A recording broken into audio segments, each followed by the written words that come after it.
దేవుడు నిన్ను దీవించలేదు, నిన్నే దీవెనగా చేశాడు. ఆమేన్, హల్లెలూయా. అది గుర్తుపెట్టుకోండి. మనం దీవించబడ్డం కాదు, మనం ఎక్కడ అడుగు పెడితే అక్కడ దీవెనే. అలా చేశాడు కాబట్టి దావీదు మీద అంతా ఉంది సాతానుకు. ఈరోజు ప్రశ్నించొద్దు దేవుణ్ణి, నాకే ఎందుకు ప్రభా ఇంత కష్టాలు, నాకెందుకు ఈ సమస్య పోవడం లేదు, ఈ కేసు ఎందుకు పోవడం లేదు, ఇందులో నేను ఎందుకు ఇరుక్కున్నాను, ఈ పాపంలో నన్ను ఎందుకు ఇలా అని మీరు అడగకండి. ఎందుకంటే దేవుడికి తెలుసు నువ్వు దాన్ని జయిస్తావు, నువ్వు ఆయన బిడ్డవు కాబట్టి నువ్వు ఎప్పటికైనా జయశీలుడివే అని ఆయనకు తెలుసు. కాబట్టి సాతానుని మీద అంత కుట్ర పన్నుతుంది. తిప్పాడండి, కొండలు గుహలు అన్నీ తిప్పేశాడు దావీదుని. చివరికి దావీదు పరిగెత్తి ఒక ప్రాంతం చేరుకున్నాడు. అది ఎక్కడంటే గాతు అనే ప్రాంతానికి వెళ్ళిపోతాడు. ఆ గాతు ఎక్కడ తెలుసా అండి? ఫిలిష్తీయుల ప్రాంతం అది. అంటే పరిగెత్తి ఎక్కడ బతకనివ్వట్లేదని సౌలు చివరికి శత్రు దేశమైనటువంటి గాతుకు వెళ్ళిపోతాడు. అంటే చంపినటువంటి గొలియాతు ఉన్నాడే, ఆ గొలియాతు ఏ ఊరివాడండి? గాతు ఊరివాడు. సౌలు అనుకున్నాడు దావీదు చావుని దావిడే ఎత్తుక్కున్నాడు, అమ్మయ్యా ఇంకా మనం చంపాల్సిన అవసరం లేదు, గాతులో ఎవరున్నారు? ఫిలిష్తీయులు ఉన్నారు, చంపి పడేస్తారు దావీదుని. అయిపోయిందని చేతులు దులుపుకొని ఆ రోజు నుంచి సౌలు వెతకడం మానేశాడంట. అంటే దావీదు చనిపోతే సౌలుకి హ్యాపీ. కొన్నిసార్లు మనుషులు మనం లేకుండా ఉండాలనే కూడా ఆశపడతారు. ఎవరైనా మంచిగా ముందుకెళ్ళిపోతుంటే చూడండి, ఇప్పుడు చక్కగా దేవుని యొక్క సేవ జరుగుతూ ఉంటే కూడా ఇక్కడ కూడా చాలా విపరీతమైనటువంటి బుద్ధులు కలిగిన వాళ్ళు లేకపోలేదు. ఎందుకంటే మనకంటే ఎవరు ముందు వెళ్ళొద్దు, ఒకరు ముందుకు వెళ్తూ ఉంటే వెనక లాగేటువంటి తత్వం. ఇలాంటి పరిస్థితుల్లో మీరుంటే ఏం బాధపడకండి. దావీదుకు తోడైన దేవుడే మనకు తోడై ఉన్నాడు. ఆమేన్, హల్లెలూయా. దావీదు పోయిన చోట్లెల్లా దావీదుకు జయం అనుగ్రహించాడు. అందుకే ఇప్పుడు ఇజ్రాయెల్ యుద్ధం చేస్తుంది, మనకు తెలుసు కదా. ఇజ్రాయెల్ దేశం మీద పాలస్తీనా ఇవన్నీ యుద్ధం చేస్తున్నాయి కదా. ఇజ్రాయెల్ దేశాన్ని ఏదైనా ఓడించగలిగిందా? ఎందుకు? ఐరన్ డోమ్ అనేటువంటి ఒక యుద్ధ నైపుణ్యం వాళ్ళ దగ్గర ఉంది. డేవిడ్ స్లింగ్ అనేటువంటి ఒక పద్ధతిని ఉపయోగిస్తారంట. దావీదు వడిసెలతో ఎలాగైతే గొల్లియాతుని కొట్టాడో అలాగ రాకెట్స్ని వదులుతారంట వాళ్ళు. ఇప్పటికీ దావీదు పేరు ఇజ్రాయెల్లో మారుమోగుతుంది. ఆమేన్, హల్లెలూయా. మనల్ని ఎంత సాతాను లేకుండా చేయాలనుకున్నా, ఎంత కీడు తలపెట్టినా, చదువుకున్నామే రోమిలికి రాసిన పత్రిక అక్కడ 12వ అధ్యాయంలో కీడుకు ప్రతి కీడు చేయొద్దు. ఎందుకంటే పగ తీర్చుట ఎవరి పని? నా పని. కొన్నిసార్లు అదే పనిగా పెట్టుకుంటాం. నన్ను ఈ మాటలు అంటున్నారు కదా, పెద్ద మెసేజ్ ప్రిపేర్ చేసి అలా ఇలా రాసేసుకొని వాళ్ళని ఇలా అనాలి. ఏమి కాదండి. మనం గిచ్చితే ఎంతసేపు గిచ్చుతాం? మనం ఇలా అంటే ఎంత అంటాం? చిన్న బాబు ఉన్నాడు, చిన్న పాప ఉంది, నేను గట్టిగా గిచ్చాను, ఆ పాప నన్ను గిచ్చింది అనుకోండి, బలం తక్కువ, ఎంత గిచ్చుతుంది? అదే వాళ్ళ అమ్మని పిలుచుకొని వచ్చింది అనుకోండి, ఉంటాననే ఇక్కడ. అది అన్నమాట తండ్రికి అంత ప్రేమ మనం అంటే. ఆమేన్, హల్లెలూయా. ఈరోజు దావీదులాగా దేవుడు మనల్ని చూస్తూ ఉన్నాడు. ఎవరికైనా కీడు చేస్తున్నామా, లేకపోతే కీడు అనుభవిస్తూ సహిస్తున్నామా? ఇది దేవుడు మనలో బేరీజు వేసుకోమని అంటున్నాడు. కీడు ఎవ్వరికి చేయొద్దని. అందుకని కీడుకు ప్రతి కీడు చెయ్యొద్దు. సామెతల గ్రంథంలో ఉంది, మేలుకు ప్రతిగా కీడు చేయు అని ఇంట నుండి కీడు తొలగిపోదు అనుంది. ఎప్పుడు కీడు చేయొద్దు. వాళ్ళు మేలు చేయని కీడు చేయని కీడే చేయొద్దు. ఎందుకంటే వెంజెన్స్ ఈజ్ మైండ్ అన్నాడు దేవుడు. వెంజెన్స్ అంటే పగ తీర్చేటువంటి ప్రతిఫలం, ప్రతి దండన అనేది అది నా పని అని అంటున్నాడు దేవాది దేవుడు. ఎప్పుడు కూడా దాన్ని అణుచుకోమని చెప్తున్నాడు. దావీదు తర్వాత వదిలేశాడండి. ఒక మాట అంటాడు ఏడ్చుకుంటూ, ఎంత తరుముతాడంటే ఎక్కడ ఉండనివ్వకున్నప్పుడు. మొదటి సమయంలో ఇది ఒక మాట చెప్తాను. మొదటి సమయంలో గ్రంథము ఎంత బాధపడుతూ 24వ అధ్యాయము 12, 13, 14 వచనాలు చదువుదాం. మొదటి సమయంలో గ్రంథము 24వ అధ్యాయము 12, 13, 14 వచనాలు.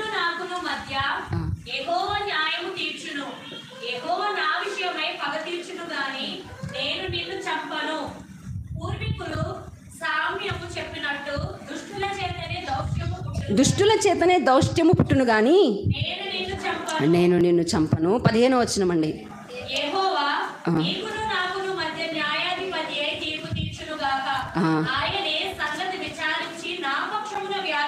వ్యాజ్యమాడి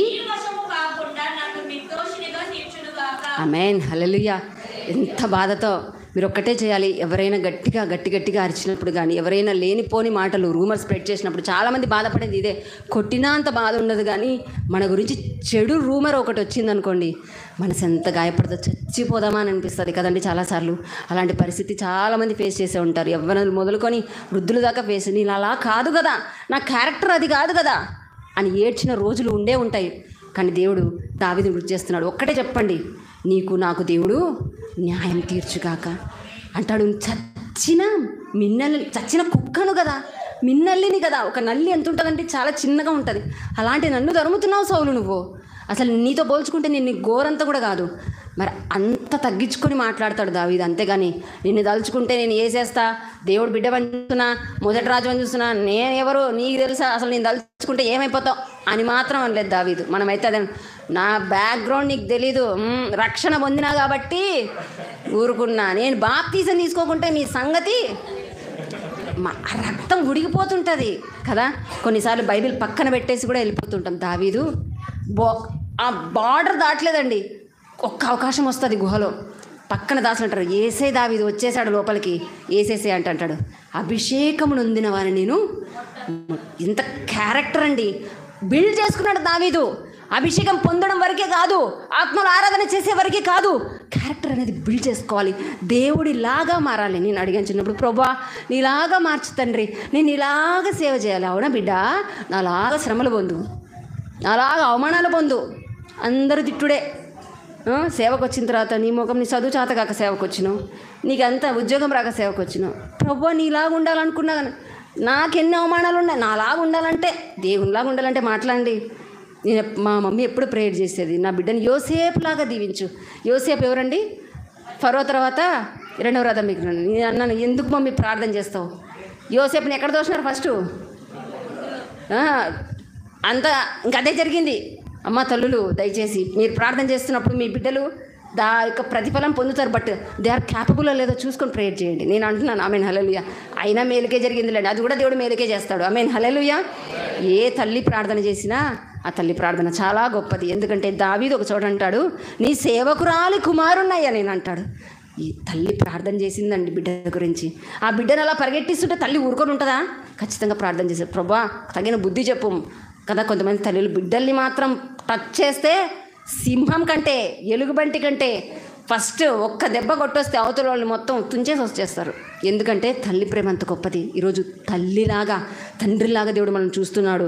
మనల్ని టచ్ చేసిన వాళ్ళని చూస్తూ ఉన్నాడు, మనల్ని హృదయం గాయపెట్టిన వాళ్ళని చూస్తూ ఉన్నాడు, ఆ నింద మెత్తి మీద మోస్తుండడం చూస్తున్నాడు. అందుకే దేవుడు అంటాడు జకర్యా గ్రంథంలో, నిన్ను ముట్టినవాడు, మిమ్మును ముట్టినవాడు కనుగుడ్డును ముట్టినవాడు. దావీదుకు అర్థమైంది, సౌలు ఎంత దూరం పోతున్నాడో అర్థమైందండి. కానీ ఓపిక తెచ్చుకున్నాడు, సహించుకున్నాడు. అందుకే యాకోబు పత్రికలో అంటాడు యాకోబు భక్తుడు 5వ అధ్యాయంలో, మీరు యోబు యొక్క సహనం గురించి ఎరుగుదురు కదా, సహించుకోండి, సహించిన వారిని ధన్యులు అంటున్నాము కదా. అదే యాకోబు పత్రిక 1వ అధ్యాయం 12వ వచనంలో ఉంది. యాకోబు పత్రిక 1వ అధ్యాయం 12వ వచనం చదువుదామండి.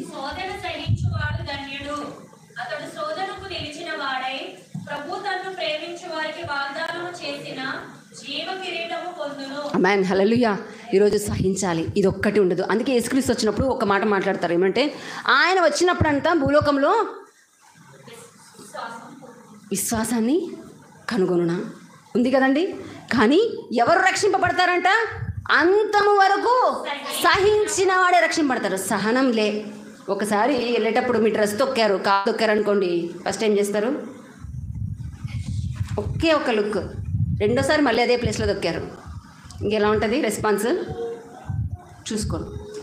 మూడోసారి దొక్కారండి, ఇంకా నోట్లో నుంచి ఒక మాట. సహనం అనేది దేవుడు అలవరుస్తున్నాడు. ఎందుకంటే అంచె దినాల్లో సహనం కలిగిన వారే రక్షింపబడతారు. నశించిపోతుందంట. దేవుని కోసం ఇంత ప్రార్థన చేసి, ఇంత విశ్వాసం ఉండి, ఇన్ని శ్రమలా వద్దు ఈ దేవుడు అనేదాకా వస్తుంది పరిస్థితి. ఇప్పుడు కూడా రూల్స్ చట్టాలన్నీ వస్తూ ఉన్నాయి. అడగండి ఆ దైవజనుల్ని, అయ్యగారిని కూడా అడగండి. ప్రతి ఒక్కరిని జల్లెడ పట్టేటువంటి విధానం వస్తుంది. అంతం దాకా సహించుకొని దేవుని కోసమే ఉంటా అనేటువంటి వారు మాత్రమే నిలబడతారు ఆ రోజు. తెలుసా అండి, సహనంకి అంత పవర్ ఉంది. దావీదు సహించుకున్నాడండి. సహించుకోవడం ఏం జరిగిందో తెలుసా? సౌలు ఎలాంటి చావు చనిపోయాడో తెలుసా అండి? తన కత్తితో తానే పొడుచుకొని సూసైడల్ చేసుకొని చనిపోయాడు సౌలు. శత్రువు కూడా చంపేటువంటి ఛాన్స్ ఇవ్వలేదు దేవుడు. అంత సీన్ లేదు. సౌలు నీకు శత్రువు చంపేంత ఇది కూడా లేదు, నీ చావు నువ్వు చావు అనేసి వదిలేశాడు. తెలుసా అండి, తన బిడ్డల్ని ముట్టుకుంటే దేవుడు ఎంతకైనా కూడా వెళ్ళిపోతాడు. అందుకే అంటాడు, నీ పని కాదు, నువ్వు చేయి పెట్టకు. మనం ఎప్పుడైనా చేయి పెట్టి నేనే పగ తీర్చుకుంటా, నేను వాళ్ళని ఇట్లా చేస్తా, నేను కేసు వేస్తా, పంచాయతీ పెడతా అని అన్నారు అనుకోండి, దేవుడు అస్సలు ముట్టుకోడు. ఈరోజు ఒకటే చేయాలి, నీవు దేవునికి ఇష్టమైనటువంటి కుమారుడు అయితే ఆయన చేతికి వదిలిపెట్టాలి. యోసేపు జీవితంలో కూడా అదే జరిగింది. ఏం జరిగింది? అంత గుంటలో తోసినప్పటికీ, కీడు చేసినప్పటికీ యోసేపు చివరిగా ప్రధానమంత్రి అయిన తర్వాత ఒక మాట అంటాడు. ఏమంటాడండి? ఆదికాండము 50వ అధ్యాయం 20వ వచనం చూడండి. ఆదికాండము 50వ అధ్యాయము, మీరు నాకు కీడు చేయను ఉద్దేశించిదిరి కానీ నేటి దినమున జరుగునట్లు అనగా బహు ప్రజలను బ్రతికించినట్లుగా అది దేవుడు మేలుకే ఉద్దేశించెను. ఏమంటున్నాడంటే, మీరు నాకు కీడు చేయాలనుకున్నారు, చెడు చేయాలనుకున్నారు, కానీ దేవుడు మేలుకే చేశాడు. యోసేపు అంటున్నాడు. యోసేపు స్టోరీని ఒకసారి చూస్తే సేమ్ కొత్త నిబంధనలు యేసుక్రీస్తు ప్రభువుకి సాదృశ్యంగా ఉన్నాడు యోసేపు. వెండి నాణ్యాలకు యేసుక్రీస్తు ప్రభువుని అమ్మేస్తారు, యోసేపును కూడా అమ్మేస్తారు అదే నాణ్యాలకి. కంపారిజన్ చేస్తే అలాంటి శోధనలే యోసేపు పొందుతాడు. కానీ ఎంత ఇంటివారే శత్రువులే బాధ పెట్టినా కూడా యోసేపు ఏం చేశాడంటే, పరాయి దేశం వెళ్ళిపోయి అక్కడ విచ్చలవిడిగా ఉండొచ్చు, బానిస జీవితం. కానీ యోసేపు ఎలా బ్రతికడంటే, ఆ స్త్రీతో అంటాడు, పోతిఫర్ భార్యతో అంటాడు, నిన్ను దేవునికి భయపడవాడను, అమ్మా నేను ఈ పాపం చేయలేను, దేవుడికి భయపడేటువంటి ప్రవర్తన కలిగి అలా ఉన్నప్పుడు తన దేవుడు ఏం చేశాడంటే, తన అన్నలకే, తన ఇంటికే ఏలికగా చేశాడు. అందుకే అంటున్నాడు, మీరు నాకు కీడు చేయాలనే ఉద్దేశించారు, కానీ నేటి దినమున జరుగుతున్నట్లు దేవుడు మేలుకే అది ఉద్దేశించాడు. కీడును సహించేటువంటి తత్వం మనలో ఉంటుంది, కానీ దానికి మించినటువంటి లక్షణం ఏంటంటే, కీడు చేసిన వాళ్ళకి మేలు చేయాలి. అందుకే చిన్నప్పుడు ఒక పద్యం నేర్చుకుని ఉంటాం, అపకారికి ఉపకారము నెపమెన్నక చేయవాడు నేర్పరి. అపకారికి ఉపకారం. ఫస్ట్ ఏం చేస్తాం, మనల్ని ఎవరైనా బాధ పెట్టిన వాళ్ళకి ఏదైనా చెడు జరిగిందనుకుంటే, దేవుడు ఉన్నాడక్క, అమ్మా వదిన దేవుడు ఉన్నాడు, నాకు అట్లా అన్నారు, పోయినారు వాళ్ళు, నన్ను అట్లా అన్నారు, అడ్రస్ లేరు, వాళ్ళకి అట్లా కీడు జరిగింది తెలుసా, నన్ను ఏమన్నారో అని అనుకుంటాం. దావీదు అలా కూడా అనలేదు, యోసేపు అలా అనలేదు, నన్ను గుంటలో దోశారా అందుకే మీకు గతి పట్టింది అని అనలేదండి. వచ్చి క్షమాపణ అడిగితే అనలారా అని చెప్పి మెడ మీద పడి కౌగిలించుకొని ముద్దు పెట్టేటువంటి ఆ శక్తి దేవుడు ఇచ్చాడు. ఆమేన్, హల్లెలూయా. కీడు చేసిన వాళ్ళు ఎదురైతే మోకం తిప్పేసుకుంటున్నారా? కొన్నిసార్లు సంఘంలో కూడా కదండి, ప్రైజ్లాడు మళ్ళీ మాట్లాడుతుంది బుద్ధి లేకుండా కొట్లాడి అని చాలాసార్లు ఉంటుంది, మనలో ఉంటుంది. కానీ ఆ స్వభావం పోవాలి అంటున్నాడు.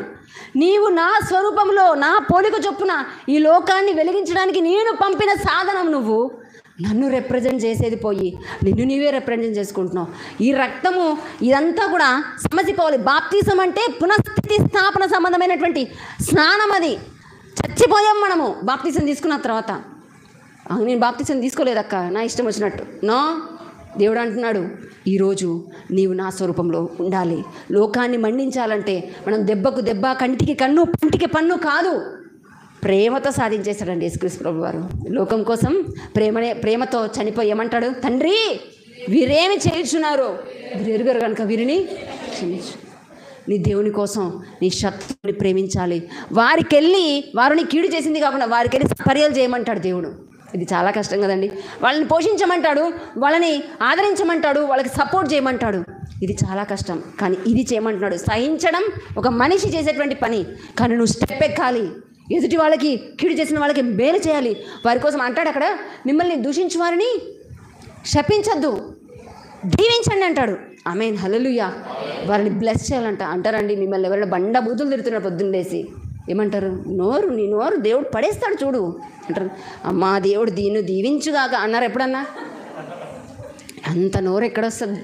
అంత మాట మాట్లాడింది అక్క, నన్ను అంత మా మమ్మీని అన్నాడక్క, మా డాడీని అన్నారు అంటారు వెంటనే కదా. మమ్మీ డాడీని అంటే ఇక్కడికి వచ్చేస్తుంది కోపం. కానీ దేవుడు ఏమంటున్నాడు, వద్దు, నీవు నా స్వరూపం, నన్ను నీవు రిప్రజెంట్ చేయి, నన్ను పోలి నడుచుకోండి అంటాడు పౌలు. నేను క్రీస్తుని పోలి నడుచుకున్న ప్రకారం మీరు నన్ను పోలి నడుచుకునండి. ఇదిగో నేను పగ తీర్చుకుంటా, మీరు చేయి పెట్టద్దు. అందుకే దేవుడు ఎలాంటి రెవెంజ్ చేశాడో తెలుసా అండి? అన్నలు వచ్చి కాళ్ళకు సాగిలపడ్డారు.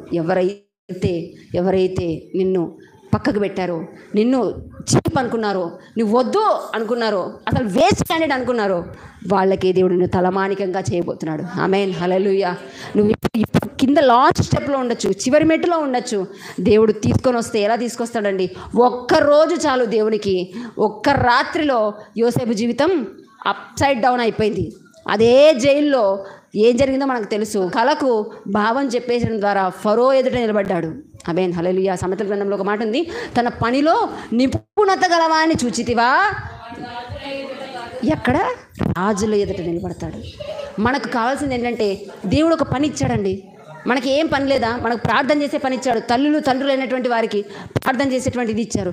ఆ పని సాధకం చేస్తూ ఉండాలి. ప్రార్థన చేస్తున్న ప్రార్థన ఏం చేయగలదమ్మా? Prayer moves mountains. ప్రార్థన కొండల్ని కదిలిస్తుంది, పరిస్థితుల్ని మారుస్తుంది. ప్రార్థనే కదా అని చీప తీసి పడేయకండి. ప్రార్థన లేకపోతే సంఘమే లేదు. ప్రార్థన మీద కట్టబడింది. ప్రార్థన అనేటువంటి పునాది మీద కట్టబడింది. ఎన్ని కన్నీళ్లు గార్చారో, ఎంత వేదన అనుభవించి, ప్రసవ వేదన అనుభవించి కనింటారో మరి దైవజనులకు తెలుసు. ప్రార్థనని చీపు చేయకండి. నేనేం చేయగలను? ప్రార్థన చేయగలరు మీరు. మోకరించండి దేవుని కోసం. వా నేనేం చేయాలి? దేవుడు ఒక పని చెప్తాడు, దానికోసం ప్రార్థన చేయండి చాలు. దావీదు లాంటి వాళ్ళని, యోసేపు లాంటి వాళ్ళని దేవుడు మీ ద్వారా బలపరుస్తాడు. మీరు దేవుని రాజ్యాన్ని కట్టేటువంటి పనిలో ఒక సాధనంగా మార్చబడతారు. సేవ మైకులు పట్టుకొని ప్రసంగం ఏం చేయాల్సిన అవసరంలా, ప్రార్థన చేస్తే దేవుడి సేవ చేసినట్టే. ఆమేన్, హల్లెలూయా. ఈ రోజుల్లో ఇవి మామూలు అయిపోయాయి. నేను కాదు కదా, చిన్న చిన్న బుడతలు కూడా చెప్పేస్తారు వాక్యం. ప్రార్థన ఎవ్వరూ చేయలేరు, నీవు తప్ప. నీలాంటి ప్రార్థన ఇంకెవరికి రాదు. ఎందుకంటే నీకు ఆ దుఃఖం తెలుసు, ఆ బాధ తెలుసు కాబట్టి నీ కుటుంబం గురించి నువ్వు ప్రార్థన చేస్తావు. ఈరోజు తీరని సమస్య ఏదైనా ఉందా? మానకుండా ఎవరైనా మిమ్మల్ని వెన్నంటి వేటాడుతున్నారా? సాతాను ఏదో శోధన మీ మీదకి తీసుకొని వస్తుందా? బాధపడద్దు. You have to pray, you need to pray. ఈరోజు దావీదులాగా ఎప్పుడు దావీదు ఏం చేస్తాడు? దినమునకు ఎన్నిసార్లు అంటే దావీదు స్తుతించే దేవుని 7 times. అక్క పొద్దున్న లేచి బైబిల్ చదివినావా? రాత్రి ప్రార్థన చేసినావా? చిన్న స్మైల్ ఇస్తారు. దేవుడికి ఆ ముఖం చూపించొద్దు. దేవుడు ఎంత ఆశపడి వెయిట్ చేస్తూ ఉన్నాడు.